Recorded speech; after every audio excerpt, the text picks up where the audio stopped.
Hi everyone, this is video number 3 on intonation and articulation.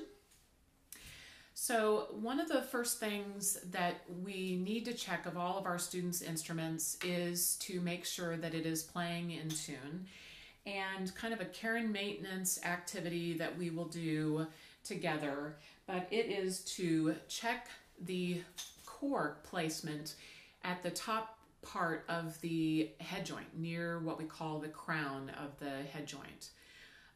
So we need to make sure that this is properly positioned, and we need to be equipped with our tuning rod, tuning stick, or swab, as well as your students needs to have one of these. And so we'll do that activity to make sure that the cork is in its proper position, but that it's also sealing correctly. So with regard to intonation, we really need to have the flute warmed up to the proper temperature before it will play in tune. When the instrument is cold, it plays flat, and when the instrument is warmed, it has its tendency to play sharp. So we really need to get it to the proper room temperature before tuning. And oftentimes I will instruct my students just to put their mouth over the embouchure hole. I even close off my keys and just gently blow.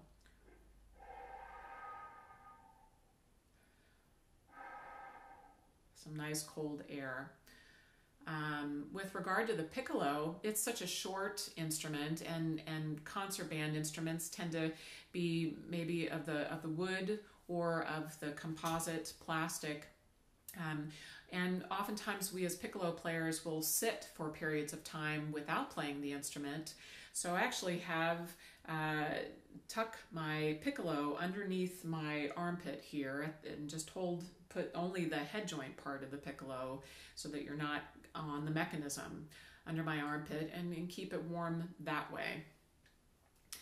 To raise the flute's pitch, or to sharpen the pitch, we push in or shorten the length of the flute. So sharpen, we shorten by pushing in.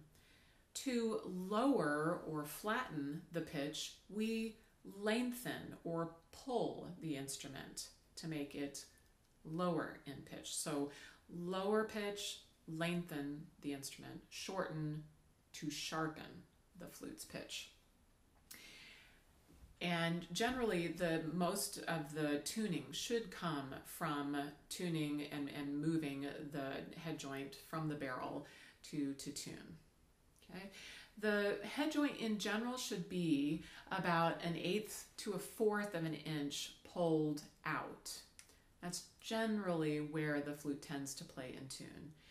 Any more pushed in or pulled out affects the overall scale of the instrument and its response too, particularly in the upper register. So most of the other pitch problems, once the head joint is in its proper position, will be found in the embouchure, the size of the aperture, and speed of the airstream. So we need to go looking there to make sure our students are effectively using their physical approach to the instrument well for pitch. Several ways to kind of think about and problem solve with your students when an instrument is playing too sharp. First of all, check the head joint, of course. But oftentimes there's too much exposure of the lip plate, or they are playing too rolled out.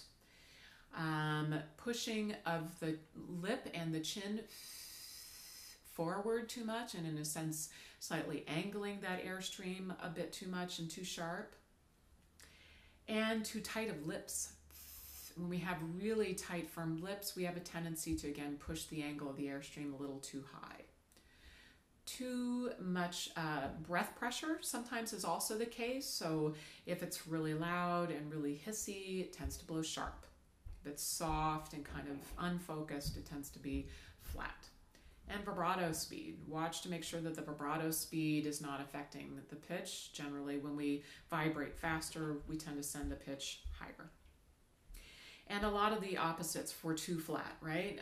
The flute is pulled out way too far. Sometimes I feel like beginning students just love to experiment with pushing and pulling of the head joint, and or they don't realize how far out they really are pulled. So check that a lot for flatness. Rolling the flute inward and covering too much of the lip plate. You can tell because they have kind of a smaller sound, or it just sounds like it's not projecting, going anywhere. The top lip directs the angle of the airstream too low. So if you really see a lot of that top lip coming forward and leading in the tone too much, it probably means that they're angling way too much of the airstream down into the flute. Then it's about breath pressure. They tend to play softer when they're not using their airstream as consistent and as direct enough. And also the vibrato speed tends to be too deep, or just non-existent, maybe even. A well-developed sound, rich in color and projection, will generally produce a tone that's in tune. I really firmly believe that. However, one must be aware of our tendencies. This scale of our instrument is generally, still comes with its problems. And you can see the general range of pitch tendencies that we'll highlight in class. And certainly make sure that the student is using correct fingerings, because there are definitely a lot of things that we can get away with. We can overblow the octave by using lower register fingerings, so you want to make sure the student is using correct fingerings. Practice with the tuner and incorporate different dynamics, keeping pitch centered when attempting to crescendo and decrescendo. Doing chromatic long tones, octave exercises are really revealing, as we all know on our other instruments. And just working on some nice, slow, tuneful melodies. Playing duets is wonderful with other flutists and other instrumentalists, but certainly then you need to become aware of other instrumentalists' tendencies. And I think one of the biggest ones that, like with the clarinet, when they play loud, their pitch goes flat, where ours definitely goes sharp. And then vice versa. When they're diminuendoing, for us, our pitch goes flat and theirs goes sharp. So you just really need to know and talk a lot, communicate a lot about our tendencies. A lot of other things, exercises that you can do, trying to eliminate the beats in the sound when playing with two instrumentalists. And difference tones. And we'll talk about those a little bit more in class. Anticipate or know pitch position when in a piece of music or within an ensemble, to actually hear your placement of the note within the chord before you play it. The use of alternate fingerings is sometimes needed to improve pitch, especially in the upper register, and we will later in the course look at Mr. Pellerite's book on the guide for fingerings for the flute, and we'll show you some of the insider tips about some of the intonation fingerings that you can use for the upper register.